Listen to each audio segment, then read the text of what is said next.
માધવ વિદ્યા સંકુલમાં દરેક વિદ્યાર્થીનું સ્વાગત છે. બધા વિદ્યાર્થીઓને પ્રણામ. આજે આપણે શીખીએ ધોરણ 8 ગણિત ચેપ્ટર 6 ભાગ 1 વર્ગ કોને કહે છે. તો આપેલી સંખ્યાને એ જ સંખ્યા વડે ગુણતા આપેલી સંખ્યાનો વર્ગ કહે છે. જેમ કે આપેલી સંખ્યા 7 છે. આ 7ને 7 વડે ગુણીએ તો 49 મળે છે. માટે 7નો વર્ગ ને 49 મળે. આને વંચાય શું? 7નો વર્ગ અથવા 7ની 2 ઘાત એટલે 49. હવે વર્ગ કેવી રીતે શોધવાનું? તો આપેલી સંખ્યાને આપેલી સંખ્યા વડે જ ગુણવાનું છે તો આપણને વર્ગ મળશે. અહીંયા નીચે કેટલાક ઉદાહરણ કોષ્ટકમાં આપેલા છે.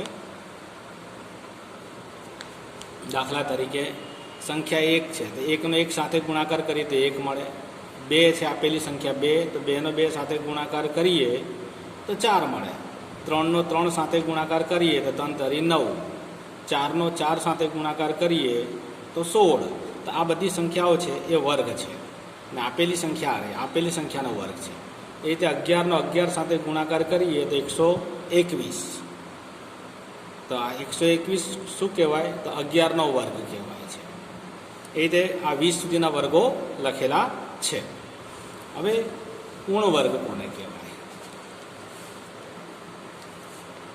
તો આપેલી સંખ્યા જો કોઈ પૂર્ણાંકનો વર્ગ હોય તો તે આપેલી સંખ્યા પૂર્ણવર્ગ સંખ્યા કહેવાય છે.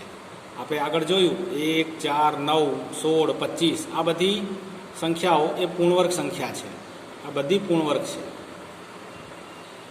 કારણ કે આ જે સંખ્યાઓ છે જેમ કે 16 એ બે સમાન સંખ્યા 4 અને 4નો ગુણાકાર છે.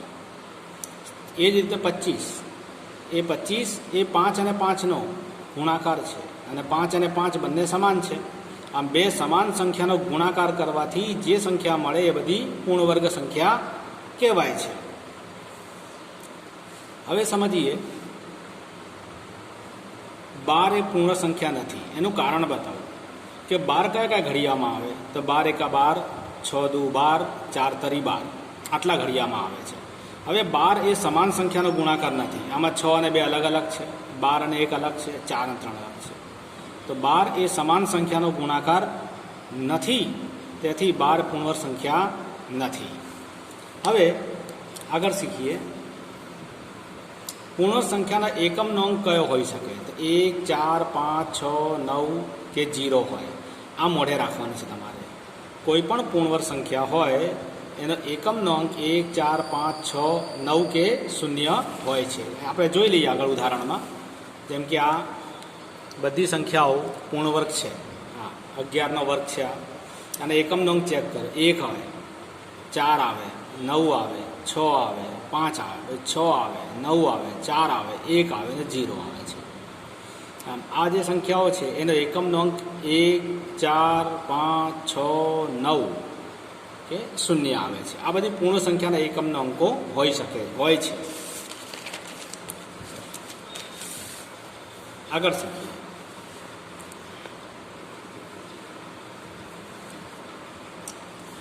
જો કોઈ સંખ્યાના એકમના સ્થાને 1, 4, 5, 6, 9 કે 0 હોય તો તે સંખ્યા પૂર્ણ સંખ્યા હોય તે જરૂરી નથી.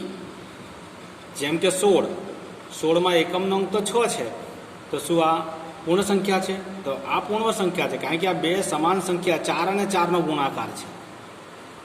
4 અને 4નો ગુણાકાર છે 16 અને સમાન સંખ્યાનો ગુણાકાર હોવાથી પૂર્ણ સંખ્યા છે. પણ 26 માટે શું હોઈ શકે? તો 26 પૂર્ણ સંખ્યા નથી. ભલે તેનો એકમનો અંક 6 છે. કારણ કે 26 કયા ઘડિયામાં આવે? તો 26 એકા 26માં આવે અને 13 દુ 26. હવે આ બંનેમાં સમાન તો છે નહીં એટલે 26 પૂર્ણ સંખ્યા નથી. હવે ચાલુ કરીએ સ્વાધ્યાય 6.1. નીચે આપેલ સંખ્યાના વર્ગ કરવાથી, વર્ગ એટલે 2 ઘાત કરવાથી એકમનો અંક શું મળશે? હવે આપણે જોઈ લઈએ એક ઉદાહરણમાં. 81 છે તો એનો જવાબ આવશે 1. એની સમજૂતી જોઈએ. 81નો એકમનો અંક 1 છે અને 1નો 1 સાથે ગુણાકાર કરો તો 1 જ મળે છે. તેથી 81નો વર્ગ કરવાથી મળતી સંખ્યાનો એકમનો અંક શું હશે? 1 જ હશે. હવે આ 272 માં સમજૂતી પહેલાં જોઈ લો નો એકમનો અંક 2 છે અને 2નો વર્ગ કરીએ એટલે 2નો 2 સાથે ગુણાકાર કરીએ તો 4 આવે. તેથી 272નો વર્ગ કરીએ તો જે સંખ્યા આપણને મળશે તે સંખ્યાનો એકમનો અંક 4 હશે. હવે સેમ આ રીતે તમારે આ હોમવર્કમાં રહેશે. પ્રશ્ન 1નો ત્રીજો, ચોથો, પાંચમો ચોપડી સાથે રાખવાની રહેશે તમારે. હવે છઠ્ઠો શીખીએ. 26,387. તો આમાં એકમનો અંક કયો છે? તો 7 છે. 7નો 7 સાથે ગુણાકાર કરીએ તો 49 મળે છે અને 49માં એકમનો અંક 9 છે. તેથી 26,387નો આપણે વર્ગ કરીએ તો તેનો એકમનો અંક આપણને 9 મળશે. હવે આ હોમવર્કમાં રહેશે. પ્રશ્ન 1નો 7મો, 8મો, 9મો, 10મો ચોપડી સાથે રાખવાની રહેશે તમારે. હવે પ્રશ્ન નંબર 2 શીખીએ.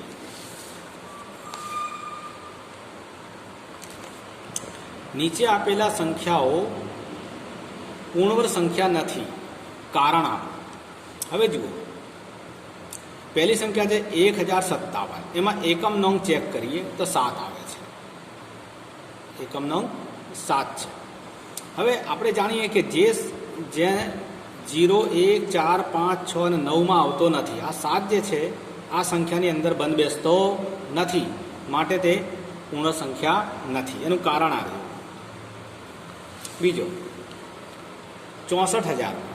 64,000માં શૂન્યોની સંખ્યા ગણો. 1, 2 અને 3 છે અને 3 એકી સંખ્યા છે તો શૂન્યોની સંખ્યા એકી છે.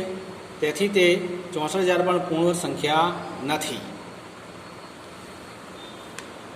હવે પ્રશ્ન નંબર 3 જોઈએ કે નીચે આપેલી સંખ્યામાંથી કઈ સંખ્યાનો વર્ગ કરતા મળતી સંખ્યા એકી હશે. હવે આ યાદ રાખવાનું છે તમારે. કોઈ એકી સંખ્યા હોય એનો વર્ગ કરો તો જે જવાબ મળે એકી હોય છે અને જે બેકી સંખ્યાનો વર્ગ કરીએ તો જવાબ બેકી મળે છે. હવે પહેલો પ્રશ્ન 3નો પહેલો જુઓ. 431માં એકમનો અંક 1 છે અને 1 તો એકી સંખ્યા છે. તેથી 431નો વર્ગ કરવાથી જે સંખ્યા આપણને મળશે તે સંખ્યા એકી સંખ્યા હશે. એકી સંખ્યાનો વર્ગ એકી મળે અને બેકી સંખ્યાનો વર્ગ બેકી મળે. હવે આગળ 2826માં એકમનો અંક 6 છે તો આખી સંખ્યા બેકી કહેવાય અને બેકીનો વર્ગ કરીએ તો મળતી જે સંખ્યા મળશે એનો એકમનો અંક બી બેકી જ હશે. હવે આ દાખલો સેમ હોમવર્કમાં રહેશે. 7, 7, 7, 9 આમાં એકી સંખ્યા છે એકમના સ્થાને, તો આનો વર્ગ કરીએ 2 ઘાત તો જવાબ જે મળશે એમાં એકમનો અંક એકી જ હશે. આમાં છેલ્લો અંક 4 છે અને બેકી આખી સંખ્યા બેકી થઈ ગઈ. તેથી આ સંખ્યાનો વર્ગ કરીએ તો જે આપણને સંખ્યા મળશે એનો એકમનો અંક બેકી જ હશે.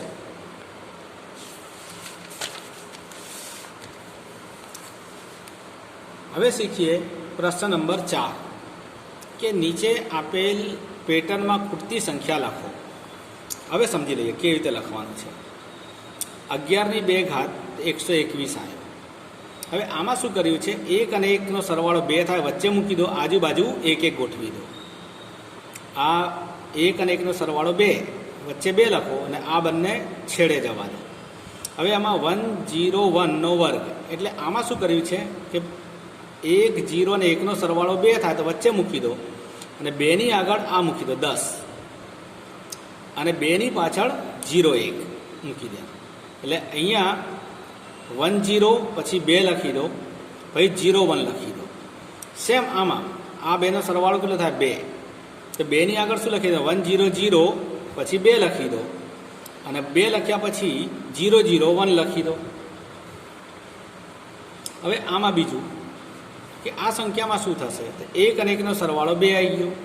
હવે 2ની આગળ શું લખવાનું છે? આ 1, 0, 0, 0, 1, 0, 0, 0, 0 4 વખત અને ઊંધું બી લખવાનું છે. 1 પાછળથી 4 મીંડા લઈ લો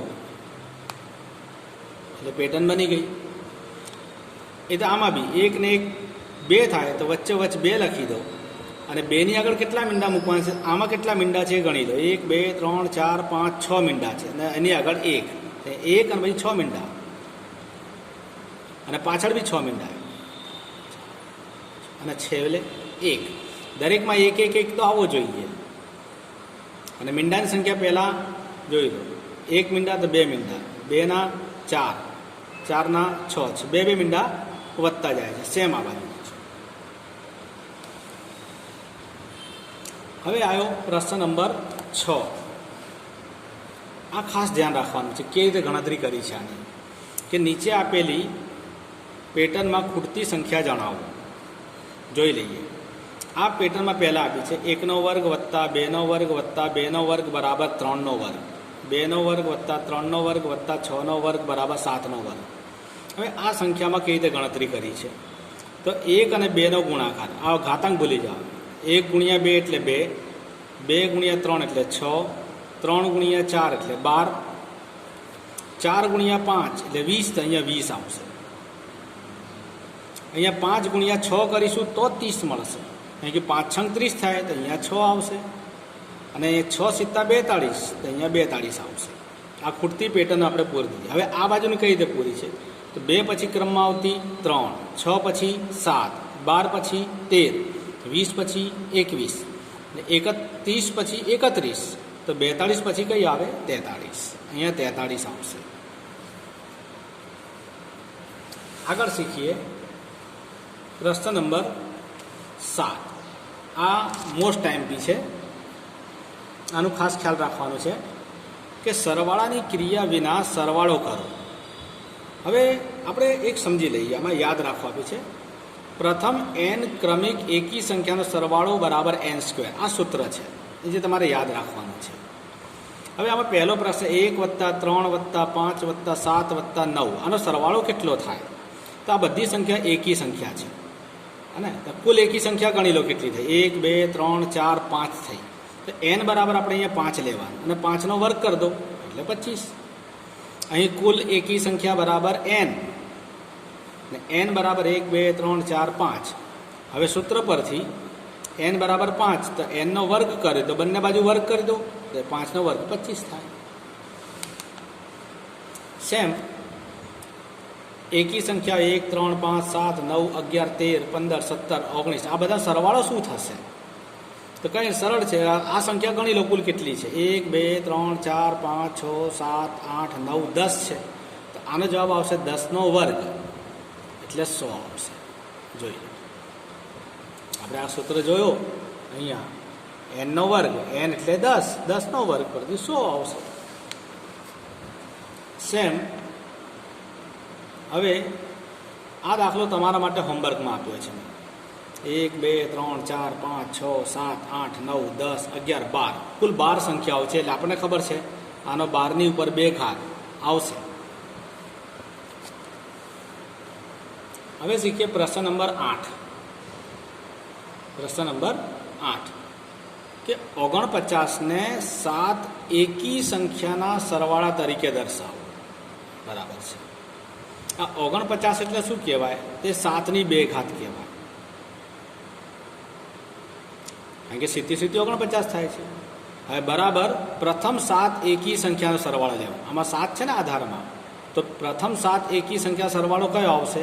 1 3 5 7 9 11 અને 13. આનો સરવાળો કરો. 7 સંખ્યા થઈ ગઈ. 1 2 3 4 5 6 7. એમ પ્રથમ 7 એકી સંખ્યાનો સરવાળો લેવાનો રહેશે એટલે 49 થઈ જશે. હવે હોમવર્કમાં આપ્યો છે 121ને 11 એકી સંખ્યાના સરવાળા તરીકે દર્શાવો. સેમ 11 સંખ્યાઓ લેવાની છે એકી સંખ્યા ક્રમિક. 1 + 3 + 5 + 7 + 9 + 13, એ રીતે 11 + 13 એમ કરતા જવાનું. કુલ સંખ્યા 11 થવી જોઈએ એટલે એનો સરવાળો 121 આવી જશે. હવે પ્રશ્ન નંબર 9 શીખીએ. નીચે આપેલી સંખ્યાના વર્ગ વચ્ચે કેટલી સંખ્યાઓ આવશે તે જણાવો. આ એક IMP છે. આ એક સમજવાનું છે આપણે કે એક નોંધ લખી છે n અને n+1. એનો મતલબ કે n માં 1 ઉમેર દો એટલે ક્રમિક સંખ્યા થઈ. આ બંને ક્રમિક સંખ્યાનો વર્ગ વચ્ચે આવતી સંખ્યા શોધવા માટે આ બંને સંખ્યામાં ક્રમિક સંખ્યામાં જે સંખ્યા નાની છે એના ડબલ કરી દો એટલે 2n કરી દો. ઉદાહરણ મસ્ત છે. 12 અને 13ના વર્ગો વચ્ચે આવતી સંખ્યા કેટલી? તો 12 અને 13 એ ક્રમિક સંખ્યા છે, એમાં નાની સંખ્યા 12 છે, તો 12ના ડબલ 2 ગુણ્યા 12 એટલે 24 સંખ્યા થાય. સેમ 25 અને 26ના વર્ગો વચ્ચે આવતી સંખ્યાઓ જણાવો. તો આ બંને ક્રમિક સંખ્યાઓ છે, 25 પછી 26 ક્રમમાં આવે છે, એમાં 25 નાની સંખ્યા છે, એના ડબલ કરી દો, 25 ગુણ્યા 2 એટલે 50. હવે સેમ હોમવર્કમાં આપ્યો છે આ દાખલો, 99 અને 100ના વર્ગ વચ્ચે આવતી કેટલી સંખ્યા આવશે? તો કાંઈ નહીં, આપણે જાણીએ છીએ બંનેમાં જે સંખ્યા નાની હોય એના ડબલ કરી દે અને 2 વડે ગુણાકાર કરી દો, એટલી જ જવાબ આવશે. ઉપર મુજબ દાખલો ગણવો.